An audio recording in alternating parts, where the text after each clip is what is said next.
Have all of you done your termination, been at your sites for the last time? And if so, let's talk here a little bit about how you handled that, if there was anything that was either challenging or very positive about that experience. What's the start? I can start, I guess, from the person of like an official termination.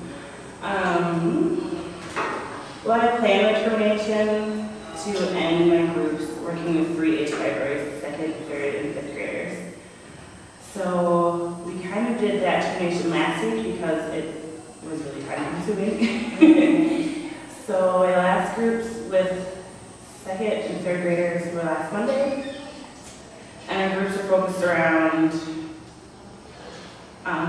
sharing any feelings that they had shared or, closing the communication process and explaining what termination was and that I went through attorney and what that means within the context of working in the orphanage. And then we kind of set some activities. Part of the termination process was that we were working on this final project called Mandalas. And I delivered the huge final mandala project, which is connecting about 20 pictures that all the students had colored and drawn together as a collaborative effort, and like taping it all together and making it look pretty much like a quilt, and taping that to the wall of one of the classrooms, and we all took pictures with it as kind of a way to like show our collaborative effort in making this project as part of termination. And then... And was this a project that you designed? The Mandalas project is actually something that we had done within like lab groups. I got the idea from Julie's. And it's like these patterns, like indigenous patterns that you color and like you cut them and exchange them to create kind of like teamwork and like collective effort. So the children can see like an end product of all their work together. And then our last group with 5th graders was on Wednesday last week, because the schedule of the orphanage was a little different. And kind of like I've been teaching geography of the United States as well as a support group. And so we kind of had like a final test that determined how many dual saves or candies we got at our final party that we had. So that was its own thing. So we've been working on like cheating and copying people's work. So the test is also kind of a way to see if people were still going to cheat and copy, which unfortunately still happened. But then we had this little fiesta with like salsa music and candies and talks and any last questions I had for me because we're really interested in the United States. So it was just a really nice way to wrap up what I've been doing for the semester. And before you go on from that, I think you've done a fair amount of thinking about the competitive versus collaborative work, our community focus that we tend to see as cheating or copying, and that you've had to come see that sometimes that's a cultural thing. Is that, do you want to talk to us a little bit about some of your feeling about that? Well, like, competitiveness here is more on the kind of group level.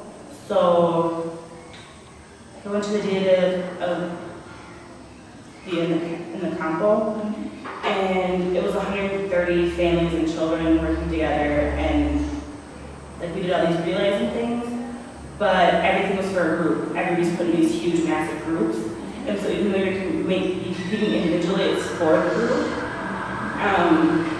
But cheating still, or copying a homework, actually culturally through talking with like my supervisors at the site and everything is still seen not as like a collective effort. Like you copying someone else's homework isn't actually helping the group at all.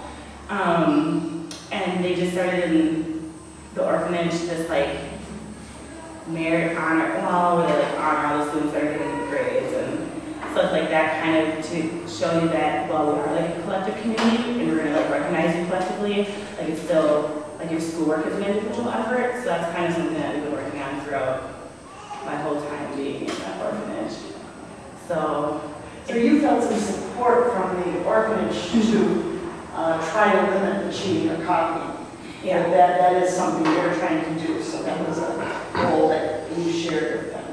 Right. It was like education is seen as like your individual education is really important.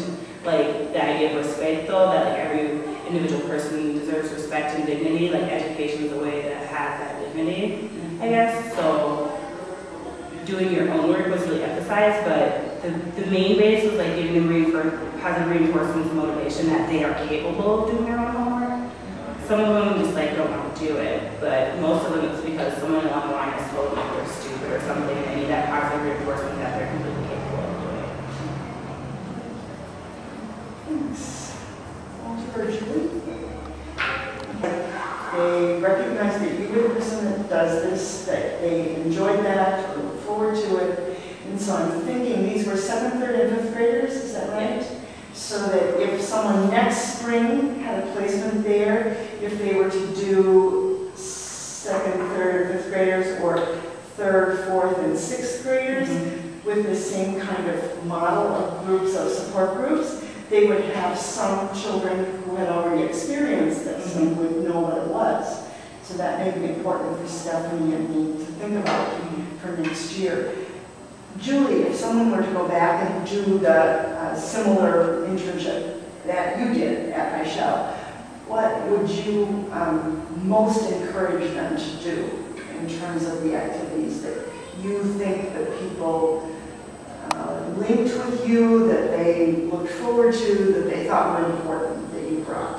What would you say about that? I think I like really met and had most conversations with people, like in a coffee room. Okay. I talked to quite a few people like during like the ceramica activity. A lot of it's a really popular one. People like to do ceramics. And I don't know, I think I met more people just kind of walking to and from and just kind of hanging out in the coffee room. And that coffee was basically where I had most of my conversations.